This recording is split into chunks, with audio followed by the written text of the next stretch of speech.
This is life when the righteous are in authority. That's what I'm saying, brother. This is life. The Lord's elect to rule.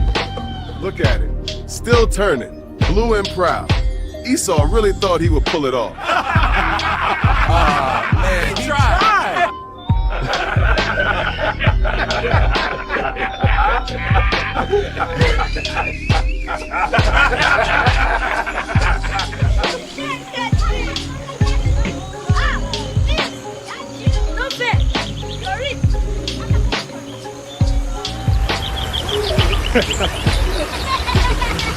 We can finally enjoy our offspring.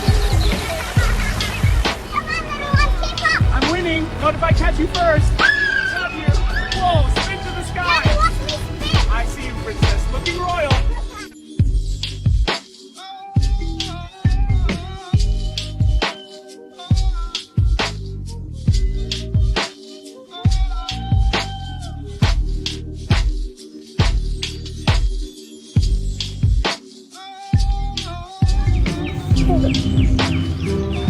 Let me tell you a little story about our deliverance from Babylon. I could linger here forever. The world feels lighter when the river sings.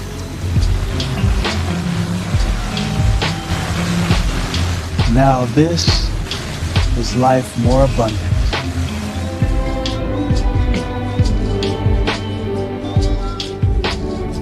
We can finally rest.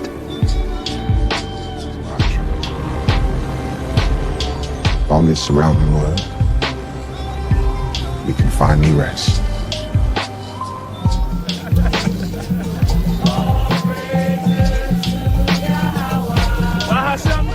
Smells good over here, brother. You know it. Just wait till you taste it. All praises to Yahweh, Bahashem, Yahweh Shah. Yes, sir.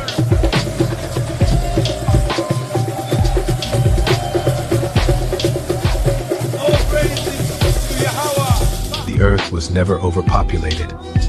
It just wasn't ran properly.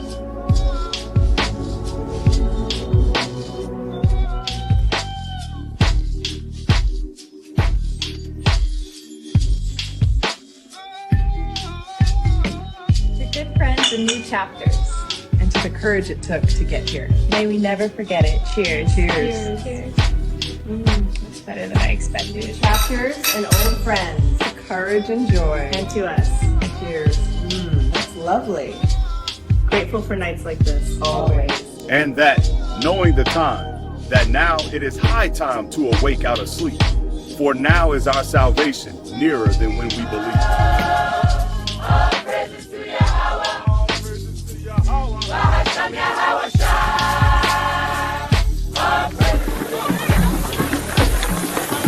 All praises to Yahweh, Bahasham Yahweh Shai. To Israel.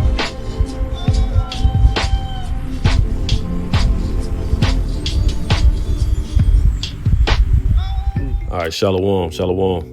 First and foremost, I want to give all honor, praise, and glory to Yahweh, by Hashem, Yahweh Shai, by Hashem, Rakakwadash. Double honors to the apostles and elders of GMS who rule well and teach well. And peace, love, and salutations to the men, women, and children after keeping his word in sincerity and the truth. And today I had some little quick lesson. It was on my mind, on my spirit yesterday during camp. Well, really that day before camp. And I touched on a little bit at camp. But going back into these people, our people, not just, Esau take Yahweh Bashem Yahushua for a joke, but our people. Because we deal with our people mostly. And they think the Lord's something to play with. As if he hasn't given multiple examples already. And just something quick, because it was on my mind. I had just, said there was a spirit. I had just said it then. But we was in Genesis. So you had two occasions, and we ain't even 10 chapters in. This the first book. Just the book where it says in the beginning.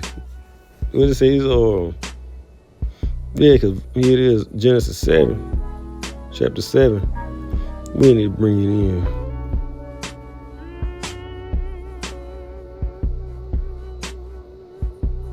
It was talking about, of course, before the flood, people were still living life as normal, eating and drinking, marrying and giving into marriage. In chapter 7, the Noah, he'd already done building the ark. He loading it up now. And where is it? Genesis chapter 7 and verse 10. So which one I wanted in? I start with the NLT. See how I go. Genesis 7 and 10 in the NLT. After 7 days, the waters of the flood came and covered the earth. When Noah was 600 years old, on the 17th day of the second month, all the underground waters erupted from the earth, and the rain fell and mighty torments from the sky. The rain continued to fall for 40 days and 40 nights. That very day, Noah had gone into the boat with his wife and his sons, Shem, Ham, and Japheth, and their wives. With them in the boat were pairs of every kind of animal, domestic and wild, large and small, along with birds of every kind. Let me see. But I keep going. I ain't gonna skip. Where was I? Well, verse 15. 2 by 2, they came into the boat, representing every living thing that breathes. A male and female of each kind entered just as Yahweh Shem Yahushua had commanded Noah. And that goes to show, like we always say, being one of the same gender lovers is wrong. They say Noah, his sons, Noah and their wives, their children and they seeds or their wives. And then even before this, you always talk about how he made Adam and Eve, not Adam and Steve, not Eve and Yvette. So they don't bring forth life. It don't make sense. And then it's a reason why they had to see that coming with it next. I ain't even gonna jump the gun. A male and female of each kind entered just as Yahweh Shem Yahushua had commanded Noah. Then the Lord closed the door behind them. For 40 days, the flood water grew deeper, covering the ground and lifting the boat high above the earth. As the waters rose higher and higher above the ground, the boat floated safely on the surface. Finally, the water covered even the highest mountains on the earth. So, yeah, after 40 days of rain, you gotta imagine. There ain't no sewer systems.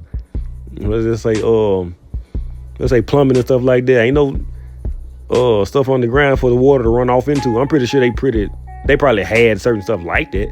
But no, they didn't have to deal with rain. So yeah, they didn't have it like the stuff you see now on the street.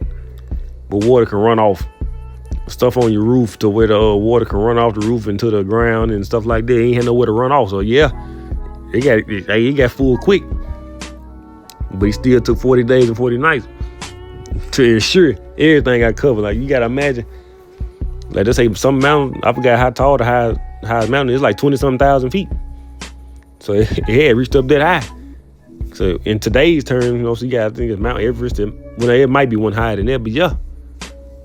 It had covered, the rain water had covered that up. Well, the waters had covered it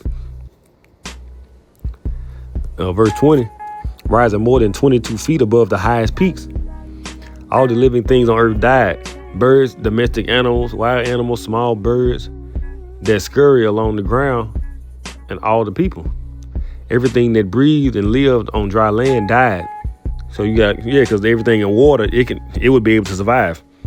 And you can't, like just say, I think they were Welcome Home. No, they weren't Welcome Home, Rocco Drinking. I forgot which movie it was, but Cedric the Entertainer. He said, I 10 by 10. He tried to, alligator had gotten in the house. He tried to drown it. Bow Wow told him, you can't drown the alligator, Dad. It's their habitat. But yeah, everything in the water, it was straight. Everything else, it was done for. That's why I said, everything that breathed and lived on the dry land died. Verse 23. Yahweh Shem Yahushua wiped out every living thing on the earth. People, livestock, small animals that scurry along the ground, and the birds of the sky, all were destroyed. The only people who survived were Noah and those with him in the boat. And the flood waters covered the earth for 150 days. So he put the Yahweh Shem Yahushua, man, I ain't playing. He said what he was coming with. He gave everybody enough time to get right, but he already knew who was going to get right and who he was going to save. And he came with it. They said this is the same power. And they think Yahweh Shem Yahweh Shai something to play with. This the same power that flooded the whole earth. And then let the water sit there for 150 days. They say you got 365 days in a year on these calendars they got now. That's damn near half the year. Maybe, hey, make sure ain't nothing gonna survive. And they go, let me go ahead and get that before I get the next one. This is Malachi. Malachi chapter 3 and verse 6. I'll read it in KJV. Malachi chapter 3 and 6. For I am the Lord, I am Yahweh Shem Yahweh Shai. I change not. Therefore, ye sons of Jacob are not consumed. I'm gonna say he don't change. So the same power that had his, like they say, law, statutes, and commandments, but in today's sense, you can say rules and regulations. He got stuff that he allows and that he doesn't allow. He got stuff that he told you can do, and stuff he told you can't do. It's either yes or no, hot or cold. There ain't no in between. You gonna get with it or get lost. He gave, well, like I said, we ain't even 10 chapters in. No, they be everybody do math or time by, it's usually increments of 5, 10, 15. Like, just give me $5, give me $10. You know what I'm saying? Or 5 minutes till 15 minutes till 10 minutes. Give me about 10 minutes. Give me 15 minutes, 20 minutes. It's always going by 5. We ain't even 10 chapters in, and he done already had to show something. He done already had to show people he wasn't playing. Adam and Eve, they done went off, got kicked out of the garden. Death got to come into the world. The world had been flooded, and here it is. We in chapter 8 now. Like I said, we still before 10 chapters in the first book. Remember, Genesis started with in the beginning.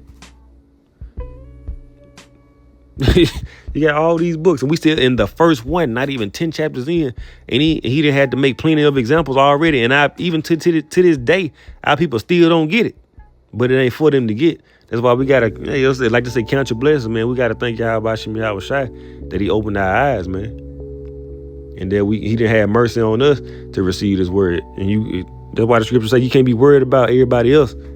It ain't for them to get right now.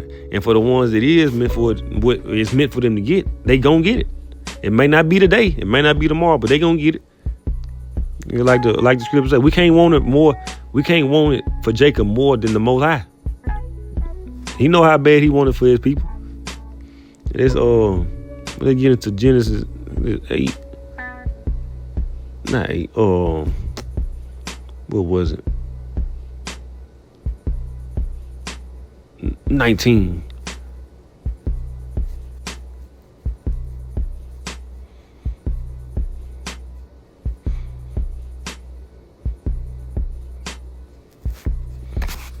Yeah, not Genesis 19. It's still the first book.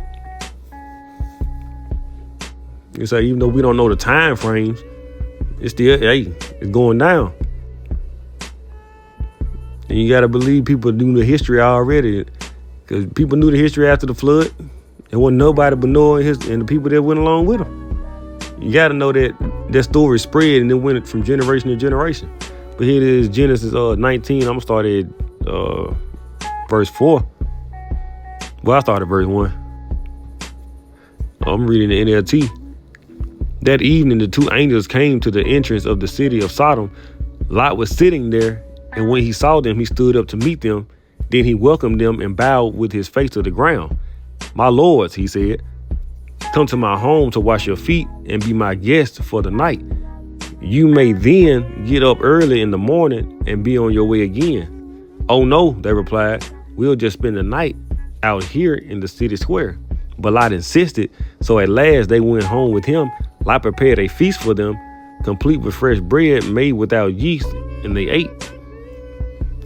But before they retired for the night, all the men of Sodom, young and old, came from all over the city and surrounded the house. They shouted to Lot, where are the men who came to spend the night with you? Bring them out to us so we can have sex with them. So these some freaky ass niggas.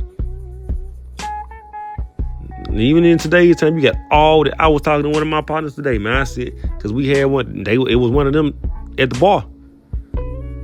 So he working behind the bar, handling the drinks. I'm like, bro, you got all this out here. Yahweh Shem Yahweh Shai, made women. They got the up top. They got the rear end. They soft. They smell good. and you choose to lay with another hairy ass dude. They would say that's a mental illness. Something wrong with these folks, man. Even back then, you gotta imagine what kind of women walk on the earth. Some beautiful women. No, they ain't got all this bullshit they got now, all the fake, everything fake, but they want a real man. Fake hair, fake lashes, fake face with the makeup, fake breasts, fake ass, BBL, fake stomach. They be getting everything fake, liposuction, all this stuff. And it's just a trend now. So you gotta imagine what the women look like back then, before all the bull stuff kicked in. Before all the, you know what I'm saying, they been had abominable food, but people knew what and what not to eat, and they knew what stuff did what to their body. But yeah, back to the point, man. They trying to get freaky with the angels, man. Verse 6. So Lot stepped outside to talk to them, shutting the door behind him. Please, my brothers, he begged, don't do such a wicked thing. So they said there's wickedness. Man ain't supposed to be with man, woman ain't supposed to be with woman. Look, I have 2 virgin daughters. Let me bring them out to you, and you can do with them as you wish. But please leave these men alone, for they are my guests and are under my protection. Well, I willing to give up his daughters, man. He got 2 virgin daughters. He said he don't want them to fool with them angels. But they telling verse 9, stand back, they shouted. This fellow came to town as an outsider. Now he's acting like our judge. We'll treat you far worse than those other men. And they lunged toward Lot to break down the door.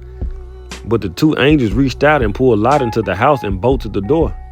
So they're showing their power. They snatched him back and bolted the door. Then they blinded all the men, young and old, who were at the door of the house. So they gave up trying to get inside. So they're flexing their muscle, man. They pull Lot back in, lock the door, blind these niggas. Hey, and what they finna come with? Meanwhile, the angels question Lot, do you have any other relatives here in the city? They asked. Get them out of this place, your sons-in-law, sons, daughters, or anyone else. For we are about to destroy this city completely. Let's say, hey, anybody you know and love, get them up out of here. We finna tear this shit down. There ain't no way they just tried me like that. No, there ain't no way they just tried us like that. But they came down on the mission anyway. The outcry against this place is so great, it has reached Yahweh Shem Yahweh Shai, and he has sent us to destroy it. So Lot rushed out to tell his daughters, fiancés, quick, get out of the city. The Lord is about to destroy it. But the young men thought he was only joking. They don't even understand what's going to go on. Verse 15, at dawn the next morning, the angels became insistent. Hurry, they said to Lot, take your wife and your 2 daughters who are here. Get out right now, or you will be swept away in the destruction of the city. When Lot still hesitated, the angel seized his hand and the hands of his wife and 2 daughters and rushed them to safety outside the city. For Yahweh Shem Yahweh Shai was merciful. When they were safely out of the city, one of the angels ordered, run for your lives and don't look back, or stop anywhere in the valley. Escape to the mountains or you will be swept away. Oh no, my Lord, Lot begged. You have been so gracious to me and saved my life, and you have shown such great kindness. But I cannot go to the mountains. Disaster would catch up to me there, and I would soon die. See, there is a small village nearby. Please let me go there instead. Don't you see how small it is? Then my life will be saved. All right, the angel said, I will grant your request. I will not destroy the little village. But hurry, escape to it, for I can do nothing until you arrive there. This explains why the village was known as Zor, which means little place. Verse 23, Lot reached the village just as the sun was rising over the horizon. Then Yahweh Shem Yahweh Shai rained down fire and burning sulfur from the sky on Sodom and Gomorrah. He utterly destroyed them along with the other cities and villages of the plain, wiping out all the people and every bit of vegetation. I go ahead and get 26 and 27 too. But Lot's wife looked back and she was following behind him, and she turned into a pillar of salt. Abraham got up early that morning and hurried out to the place where he had stood in the Lord's presence. So, I'll get verse 28 too. He looked out across the plain towards Sodom and Gomorrah and watched as columns of smoke rose from the cities like smoke from a furnace. But Yahweh Shem Yahweh Shai had listened to Abraham's request and kept Lot safe, removing him from the disaster that engulfed the cities on the plain. So it's the same thing, man. Like I say, they call America spiritually Sodom and Egypt. Oh, and that's another thing in Exodus. Like I say, our people just don't learn, man. You say you got these accounts right here in the first book, in the very next book. You know, we in Egypt going through it. Yahweh Shem Yahushua had mercy. He done brought plagues on Egypt. He done hardened Pharaoh's heart time and time again. And he done finally let us go. Yeah, he done finally let us go. Moses departed the Red Sea. We got a chariot guiding us. You know, it's a cloud by day, no shading us. And it's a light by night. And, you know, Pharaoh, big head, hard head ass, still try to follow up behind us. Got jammed up, you know, got drowned, him and his henchmen. And we chilling in the wilderness. Moses got to go dip off for a little while. You know, he got to go speak with Yahweh Shem Yahushua. He got called, he got summoned. And then our people, I forgot how many days it was, but a few days go by, they done melted down the gold, made a calf, start worshiping the calf. Like, they didn't just get shown the power of Yahweh Shem Yahushua. Our people just don't learn. Like I said, it ain't for everybody to get. See, this is the first 2 books, and he done already, Yahweh Shem Yahushua stood on business as always. And they still, and here it is, 2026. They think he's something to be played with. It's the same generation, man. Our people just don't learn. But they gonna see. They gonna see. They gonna get their last final ass whooping, and it's gonna be over with. But I done went on for longer than what I anticipated, man. But once again, I'm gonna give all honor, praise, and glory to Yahweh Shem Yahushua, by Shem Rukaku. Double honor to the apostles, elders, GMS, who rule well and teach well. And peace, love, and salutations to the men, women, and children out there keeping the word of sincerity and the truth. Shalom.